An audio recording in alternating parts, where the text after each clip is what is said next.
In my playbook tonight, I want to look at the way the past administration talked about security versus the way the current administration is talking about security. Joining me now for all of that and analysis, Jonathan Alter, senior editor, Newsweek, MSNBC analyst, and my friend.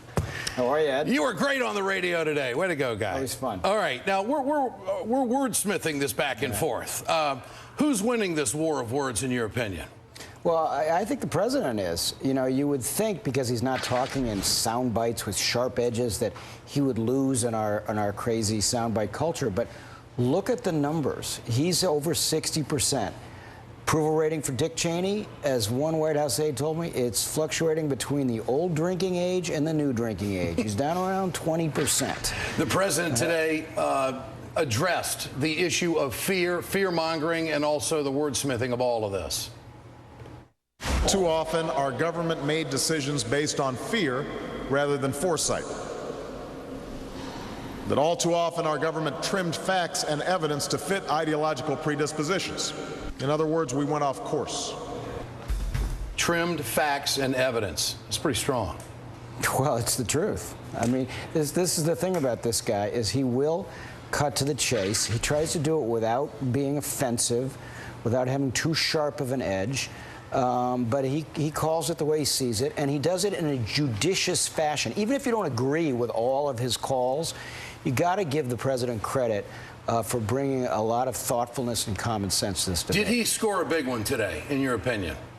Well, I think for people who bothered to listen to some of the speech, I think he was very convincing. Does this end the debate? Yeah. Does it convince some of these bubblehead senators to let prisoners go into supermax prisons in the United States? Probably not.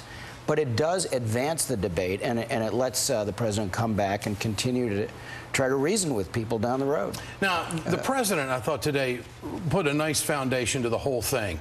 The climate of the country right now, do you think that he will get Guantanamo closed by the end of this year? That is the goal. Do you think he can get it done? You know, that's a tough one. I mean, he set himself a one-year deadline. It's really complicated legally, so I'm not sure he's going to meet that deadline, but I think he's quite clear that he thinks it's a net minus for American security because it's such a recruiting poster for al-Qaeda and the other people who hate America in the world. So he's very determined to get it done as soon as possible. Whether he meets that January deadline or not, I'm not sure. And Jonathan, what do you make of Dick Cheney saying, well, we kept you safe for 7.5 years? And he's playing that big. Okay. Here's the thing. This is a point that nobody seems to be making, or at least not very often. They stopped the torture in 2005, right? So for the entire second term of the Bush administration, they were not using these so-called enhanced interrogation techniques. In other words, Dick Cheney, by his own standards, was not keeping us safe in the entire second term of the Bush administration because others in that administration had won the debate.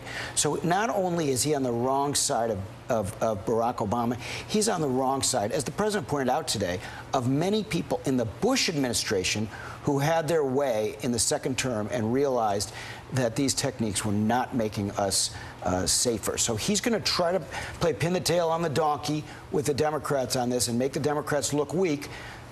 He's got to look inside his own administration first. And a lot of the pundits out there are saying that the president has reversed course on this. He's changed his mind on some things. I thought he was very clear today. I mean, there might be a few, deals with releasing of papers and whatnot, but this guy made it very clear today, we're going to shut this thing down, and we are against torture. Now, the response from the Republicans on this, is this going to help them come back? I don't think so. I mean, I think they've gone to the well one too many times and trying to say that the other side is weak. A bigger problem for the president might be the liberals. You know, some of the civil libertarians went to the White House yesterday, and they got an earful for him. He was a little irritated by their attitude. One of them wanted, according to my colleague Mike Isikoff, wanted a so-called trophy prosecution.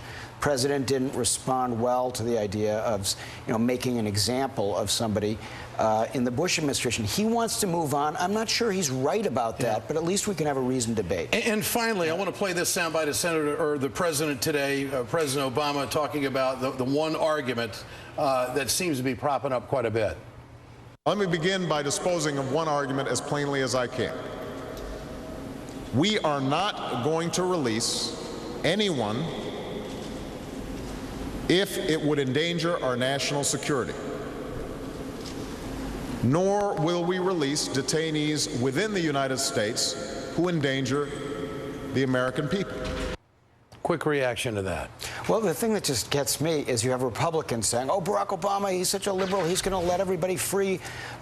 It's the Bush administration that released some of these guys. One of them now is back leading the charge for the Taliban. Somebody, George W. Bush, released from prison. So they should stop pointing fingers at Obama. He hasn't released anybody yet, and I don't think he's going to, because they're looking much more closely at these cases and not making some haphazard mistakes that could cost us. Jonathan Alter, Newsweek, MSNBC. Great to have you with us tonight. Thanks, Ed.